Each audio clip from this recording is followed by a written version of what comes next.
नमस्कार मेरे प्यारे दोस्तों, मैं संजय कुमार SKGKGS चैनल में आप लोग का हार्दिक स्वागत करता हूं। आशा करता हूं कि आप सभी लोग बहुत अच्छे होंगे और आप लोग की पढ़ाई लिखाई बहुत अच्छे से चल रहे होंगे। प्यारे दोस्तों, आज हम आप लोग को लिए कंकाल तंत्र टॉपिक लेकर आए हैं प्यारे दोस्तों, और इससे पहले जो भी टॉपिक था वो सब पढ़ा दिए हैं।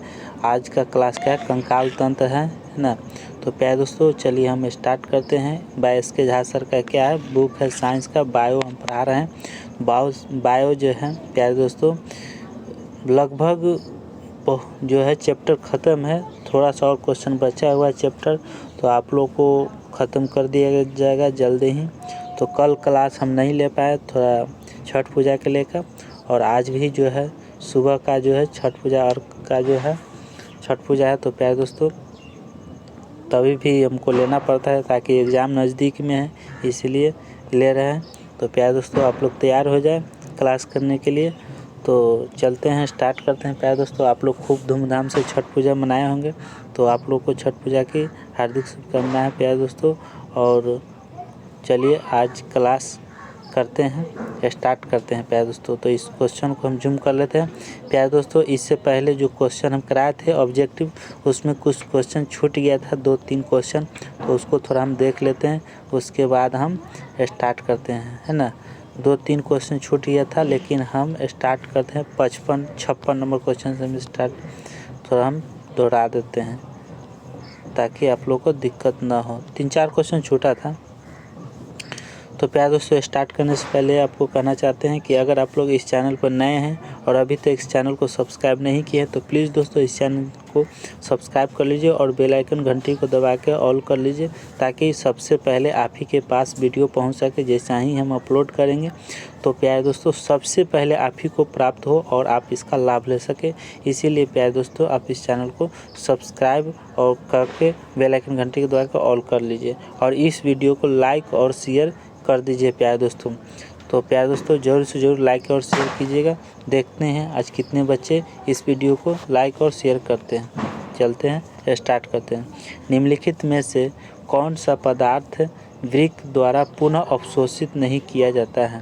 कह रहा है कि कौन सा पदार्थ वृक्क द्वारा किडनी द्वारा पुनः अवशोषित नहीं किया जा सकता है। तो लवण के द्वारा, क्रिएटिनिन के द्वारा। तो ऑप्शन ए आपका बी सही हो जाएगा। Next question 57 number. डैश का प्राथमिक उत्सर्जित उत्पाद यूरिल क्या है, यूरिक अम्ल है। डैश का प्राथमिक उत्सर्जित उत्पाद यूरिक अम्ल है, क्या हो जाएगा, पक्षियों का। ऑप्शन ए सही हो जाएगा, करेक्ट आंसर पक्षियों का हो जाएगा। ठीक है, नेक्स्ट क्वेश्चन।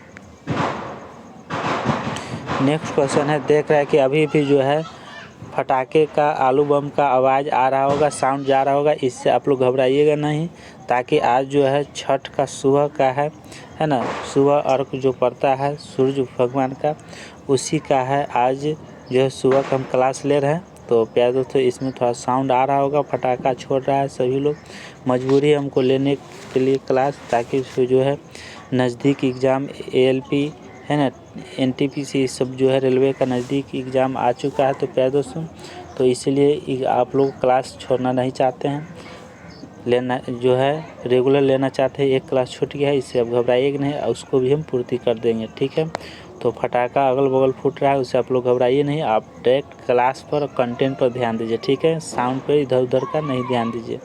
तो चलिए स्टार्ट करते हैं। 58 नंबर। स्थलीय जानवरों में गैसीय विनिमय विसरण की क्रिया द्वारा होता है, क्या है, स्थलीय जानवरों में गैसीय विनिमय विसरण की क्रिया द्वारा होता है। इन जानवरों में श्वसन के बारे में निम्नलिखित में से कौन से कथन सत्य हैं। कौन सा कथन जो है प्यारे श्वसन के बारे में सत्य हैं। तो आपका जो है प्यारे दोस्तों ये हो जाएगा, विसरण इनकी त्वचा से होता है, बिल्कुल सत्य है। बी, इनकी त्वचा कोमल और संवेदनशील होता है, जो गैसीय विनिमय को सक्षम बनाती है, बिल्कुल सही है। इसमें वायु के प्रवाह के लिए मार्ग होते हैं, बिल्कुल सही है। इसकी त्वचा का क्षेत्रफल कम होता है, लेकिन श्वसन के लिए पर्याप्त रक्त प्रवाह होता है, बिल्कुल गलत है। तो आपका सही ABC option A correct answer हो जाएगा। ठीक है, ऑप्शन ए करेक्ट हो जाएगा। चलते हैं नेक्स्ट क्वेश्चन 59 नंबर। 59 नंबर है कि निम्न में से कौन सा कथन गलत है। कौन सा कथन हम चुनते हैं, कौन सा कथन क्या है प्यारे दोस्तों, गलत है। तो ऑप्शन ए हो जाएगा कार्बन डाइऑक्साइड जल में ऑक्सीजन की तुलना में अधिक घुलनशील होता है। बिल्कुल क्या है, कौन सा कथन गलत पूछ रहा है, तो सही है। पायरूवेट लैक्टिक अम्ल में परिवर्तित होता है जो एक 3 कार्बन वाला अणु है। बिल्कुल सही है। कुपिका क्या है, कुपिका की भित्तियों में रक्त वाहिकाओं का एक विस्तीर्ण जाल होता है। बिल्कुल सही है, लेकिन श्वसन वर्णक श्वेत रक्त कणिकाओं में मौजूद होता है। बिल्कुल गलत है। तो आपका क्या हो जाएगा, डी सही हो जाएगा, है ना। गलत को चुनना है तो डी सही हो जाएगा। नेक्स्ट क्वेश्चन 60 नंबर। मानव वृक्क में, वृक्क मतलब क्या होता है, किडनी। मानव किडनी में जो वृक्काणु कीटाणु जो है ना, मानव वृक्क में वृक्काणु नेफ्रॉन के नलिकानुमा भाग द्वारा आरंभिक नियस्टक क्या है, नियस्ट से इनमें से किन पदार्थों का चयनात्मक पुनः अवशोषण कर लिया जाता है। किसका किया जाता है, तो ग्लूकोज क्या है, ग्लूकोज, जल, लवण और अमीनो अम्ल। ऑप्शन बी करेक्ट आंसर हो जाएगा 60 का। चलिए 61 नंबर।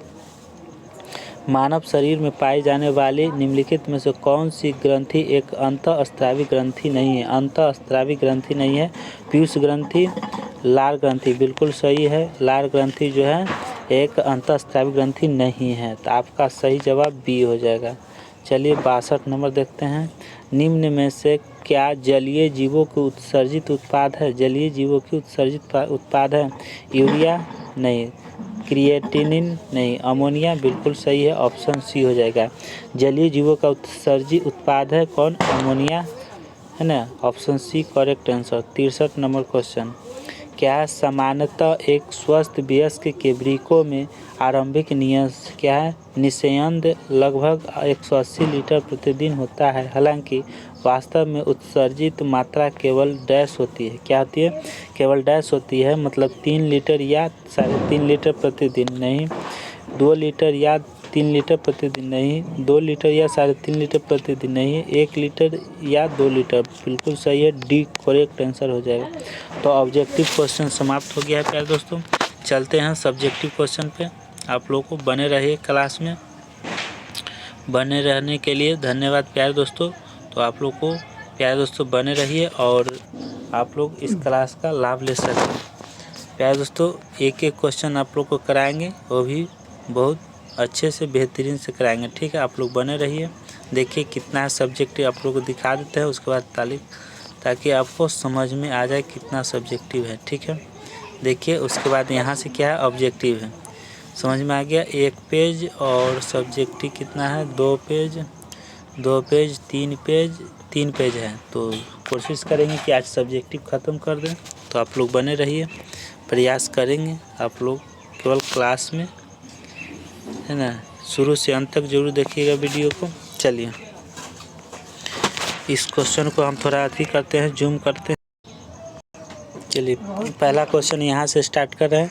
वैसा तंत्र जो किसी भी जीव को निश्चित आधार एवं आकार प्रदान करता है उसे कंकाल तंत्र कहा जाता है। क्या है प्यारे दोस्तों, वैसा तंत्र जो किसी भी जीव को निश्चित आधार एवं आकार प्रदान करता है उसे कंकाल तंत्र कहा जाता है। समझ में आ गया। अगला है, कंकाल के द्वारा शरीर के ढांचे का निर्माण होता है। कंकाल के द्वारा जो है शरीर के ढांचे का निर्माण, शरीर का ढांचा किसके द्वारा होता है, तो कंकाल के द्वारा होता है, ठीक है। समझ में आ गया होगा। नेक्स्ट क्वेश्चन है, ढांचे निर्माण के अलावा इस तंत्र के द्वारा कई महत्वपूर्ण कार्यों को संपन्न किया जाता है ना। ढांचे निर्माण के अलावा इस तंत्र द्वारा कई महत्वपूर्ण कार्यों को संपन्न किया जाता है। जैसे हम प्यारे दोस्तों देखते हैं कौन कौन सा है। पहला में है आंतरिक अंगों की सुरक्षा, 2 में है ना, दूसरा में है खनिज एवं वसा का भंडारण, तीसरा में संचालन में सहायता, है ना, 3 में, चौथा में 4 में रक्त कोशिका का निर्माण होता है, ठीक है। तो 4 को है। उसके बाद चलते हैं देखते हैं संरचना इनको क्या है। इस जो है इसको हम क्या कहते हैं प्यारे दोस्तों, इसको कहते हैं खोपड़ी। क्या कहते हैं, इसको कहा जाता है खोपड़ी, ठीक है। ये जो है खोपड़ी है, समझ में आ गया। इसको खोपड़ी अस्कल कहा जाता है, खोपड़ी। इसको क्या कहा जाता है, यहाँ से यहाँ जो दिमाग यहाँ होता है यहाँ, इसको कपाल कहा जाता है। क्या है, कपाल। समझ में आ गया, कपाल कहा जाता है, ठीक है। और यहाँ दाढ़ी जो है इसको मेडिवल कहा जाता है, दाढ़ी जो होता है यहाँ मेडिवल कहा जाता है, ठीक है। और इसी को ही गर्दन है, यहाँ से यहाँ देखिए, यहाँ से यहाँ आया, यहाँ से यहाँ, इसको यहाँ से यहाँ और यहाँ से यहाँ क्या कहते हैं, ग्रीवा केसुरुकाय होता है, केसुरुकाय होता है, ठीक है। और इसको कहा जाता है यहाँ से यहाँ, इसको कहा वक्ष केसुरुकाय, वक्ष कशेरुकाय कहा जाता है इसको, ठीक है प्यारे दोस्तों। अगला है प्यारे हंसली, क्या है, हंसली, हंसली बोला जाता है इसको, हंसली है ना, हड्डी जो होता है हंसली होता है यहाँ का, जो हंसली बोला जाता है। और इसको बोला जाता है हंसली के बाद ये जो है इसको मेनुब्रियम कहा जाता है, इसको है स्क्रैपुला है, ठीक है। नेक्स्ट क्वेश्चन अगला है प्यारे दोस्तों स्कैपुला, स्कैपुला यहाँ से यहाँ होता है, ठीक है। उरुस्थित क्या है प्यारे दोस्तों, यहाँ से यहाँ जो पाया जाता है ये जो है ये क्या है, उरुस्थित है, क्या है, उरुस्थित है, ठीक है। और कटी कशेरुकाय, कटी कशेरुकाय कहाँ है, यहाँ पाया जाता है, ठीक है, इसी को कहा जाता है, समझ में आ गया। यहाँ बाह वाला जो है हाथ का जो होता है इसको क्या कहता है, हमूरस कहा जाता है, क्या, हमूरस। और इसको कहा जाता है यहाँ से यहाँ जो है आलना है ना, इसको कहते हैं रेडियस, इसको कहते हैं रेडियस कहा जाता है, समझ में आ गया। चलिए नेक्स्ट इसको क्या कहते हैं, यहाँ जो है जांघ का जो हड्डी होता है कूल्हा वाला, इसको कहा जाता है श्रेणिया मेखला, श्रेणिया मेखला कहा जाता है, ठीक है। और यहाँ से यहाँ इसको हम बता दिए हैं। और इसको देख लीजिए, इसको कहा त्रिकास्थित, क्या, त्रिकास्थित कहा जाता है। और ये जो है ये यहाँ जो है हड्डी जो इसको कहता है अनुत्रिकास्थित है ना, अनुत्रिकास्थित कहा जाता है। इसको कार्पल्स, इसको क्या कहा जाता है, कार्पल्स कहा जाता है, ठीक है। नेक्स्ट और इसको क्या कहा जाता है, तो मेटा कार्पल्स कहा जाता है, ठीक है। ये अंगुलास्थिया कहा जाता है, अंगुलास्थिया कहा जाता है इसको। चलिए नेक्स्ट इसको कहा जाता है फीमर, क्या कहा जाता है, फीमर कहा जाता है। पैटेला कहा जाता है, क्या, पैटेला कहा जाता है। टिबिया कहा जाता है।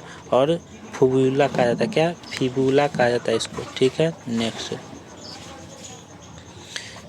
है टार्सल्स, क्या है, टार्सल्स, इसको यहाँ से यहाँ, यहाँ से यहाँ, यहाँ है ना, यहाँ से यहाँ, यहाँ से यहाँ क्या है, टार्सल कहा जाता है। मेटा टार्सल इसको कहा जाता है, ठीक है, मेटा टार्सल। और इसको कहा जाता है यहाँ से यहाँ और यहाँ यहाँ कहा जाता है, इसको क्या कहते हैं, क्या है, अंगुलास्थिया, अंगुलास। मानव कंकाल का तंत्र सभी को हम बता दिए। तो चलते हैं नेक्स्ट इसके आगे चलते हैं, ठीक है। चलिए इसके आगे क्या है समझाते हैं, आप लोग बने रहें शुरू से अंत तक। अगर आप लोग चैनल पर नए हैं और अभी तक चैनल को सब्सक्राइब नहीं किए तो प्लीज़ दोस्तों जाके सब्सक्राइब कर लीजिए और बेल आइकन घंटी को दबाकर ऑल कर लीजिएगा, ठीक है। चलिए बनावट के आधार पर कंकाल दो प्रकार के होते हैं, कितने होते हैं, दो प्रकार के, कौन कौन, तो कंकाल है, प्रमुख तथ्य है, उदाहरण है। तो कंकाल ब्राह्मकाल, क्या है, ब्राह्मण कंकाल, यह शरीर के बाहरी सतह पर कवच के रूप में शरीर को सुरक्षा और सहारा देता है, क्या होता है, शरीर को सुरक्षा और सहारा देता है। और इसका उदाहरण क्या है, तो बाल, पक्षी का पंख, सरीसृप का सल्क, कॉकरोच, टिड्डा, केकड़ा, झींगा, घोंघा, सीप, कछुआ आदि का, ठीक है, कवच होगा, इसका कवच होगा, ठीक है, समझ में आ गया। अगला देखिए क्या है, आंतरिक कंकाल, क्या है, आंतरिक कंकाल, यह कंकाल शरीर के भीतर स्थित होता है। आंतरिक कंकाल जो होता है यह कंकाल शरीर के भीतर स्थित होता है।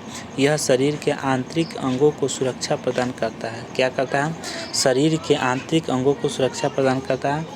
इकाइनोडर्मेटा, क्या है, इकाइनोडर्मेटा संघ कॉन्डेटा संघ स्तनधारी मछली, पक्षी, सरीसृप आदि होते हैं, ठीक है। नेक्स्ट अगला क्वेश्चन पे अंतः कंकाल के संरचनात्मक भाग दो पदार्थ से निर्मित होते हैं, कितने, दो पदार्थ से निर्मित होते हैं। तो कौन के, कंकाल का भाग प्रमुख तत्व है अस्थि, बोन, क्या है, अस्थि मतलब बोन होता है। यह कोलेजन, क्या है, यह कोलेजन तंतुओं तथा कैल्शियम व मैग्नीशियम लवणों से निर्मित कठोर संयोजी ऊतक है। यह शरीर के विकास के दौरान कठोर अवस्था में रूपांतरित हो जाता है। इसमें पोषीन नामक प्रोटीन पाया जाता है, क्या पाया जाता है, इसमें पोषीन नामक प्रोटीन पाया जाता है, ठीक है। नेक्स्ट क्वेश्चन नेक्स्ट है प्यारे दोस्तों, अगला है उपास्थि, है ना। उपास्थि यह कोमल संयोजी उत्तक है। यह क्या है? कोमल संयोजी उत्तक है जो मृत अवस्था में होता है। किसमें? मृत अवस्था में होता है। यह कॉन्ड्रोसाइट्स तथा कोलेजन तंतुओं से निर्मित होता है। इसमें रक्त वाहिकाएँ एवं तंत्रिकाएँ अनुपस्थित होता है। वह क्या इसमें जो है रक्त वाहिकाएँ और एवं तंत्रिकाएँ अनुपस्थित होता है। ठीक है। नेक्स्ट अगला क्वेश्चन है प्यारे दोस्तों कि नोट में है कि अस्थियों को अध्ययन को क्या कहते हैं? अस्थियों को अध्ययन को क्या कहते हैं? तो ऑस्टियोलॉजी कहलाता है। उपास्थि के अध्ययन को क्या कहते हैं? कॉन्ड्रोलॉजी कहा जाता है। क्या कहते हैं? उपास्थि के अध्ययन को क्या कहते हैं? कॉन्ड्रोलॉजी कहा जाता है। कोशिकाओं से नई हड्डियों के विकास एवं गठन की प्रक्रिया क्या कहलाता है? तो अस्थि भवन कहलाता है। क्या कहलाता है? अस्थि भवन कहलाता है। मनुष्य की आयु का पता लगाया जाता है अस्थि भवन परीक्षण द्वारा। किसके द्वारा? अस्थि भवन परीक्षण के द्वारा लगाया जाता है। वसा का भंडारण होता है पीली अस्थि मज्जा में। कहाँ? पीली अस्थि मज्जा में वसा का भंडारण होता है। ठीक है। नेक्स्ट है मानव कंकाल तंत्र। मानव कंकाल तंत्र जो है ह्यूमन स्केलेटन सिस्टम, है ना। मानव कंकाल तंत्र को दो भागों में वर्गीकृत किया गया है। मानव कंकाल तंत्र को दो भागों में वर्गीकृत किया गया है। पहला है अक्षीय कंकाल तंत्र, दूसरा है उपवर्गीय कंकाल तंत्र। ठीक है। नेक्स्ट तो प्यारे दोस्तों पहला क्या है? अक्षीय कंकाल तंत्र। संरचना की दृष्टि से यह 4 भागों में विभाजित होता है। पहला है खोपड़ी, मेरुदंड, पसलिया और उरुस्थि। प्यारे दोस्तों आज की क्लास हम यहीं तक लेते हैं। कल हम और जो भी बचा कल क्लास लेंगे, क्योंकि अगल बगल में शोर जो है थोड़ा ज़्यादा साउंड आ रहा है, इसीलिए नहीं ले पा रहे हैं। तो कल हम लेंगे। तो आप लोग ऐसा ही जो है शुरू से अंत तक वीडियो देखिएगा और कल के लिए आप लोग तैयारी रहिएगा। तो चलते हैं प्यारे दोस्तों। जय हिंद, जय भारत। थैंक यू दोस्तों।